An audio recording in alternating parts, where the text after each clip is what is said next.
अहिले चाहिँ अब सबैजनाले बर्थडे पनि भइसक्यो अब केक खायो पर्दैछ नि पुरा देवरानी जेठानी मिलेर मेरो भाउजूको बर्थडे देवरको एकदम पुरा यति नै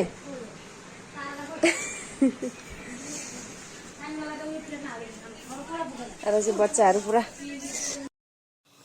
यता चाहिँ अनि भाग लगाउँदै रहेछन् सबैजनालाई अनि म पनि आएर बसिहालेँ बर्थडे त अब सकिहाल्यो होइन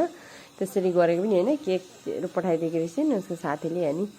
त्यहाँबाट यो चाहिँ हाम्रो बाबुलाई राखिदिनु है भन्दै थिएँ म चाहिँ किनभने हाम्रो बाबु चाहिँ सुतिसकेको थियो नि त अनि ल ल भन्दै थियो उनीहरू पनि अनि भाग लगाउँदैछु सुमन चाहिँ कान्छीले रलपल धेरै भेट्छन् नि त त्यही भएर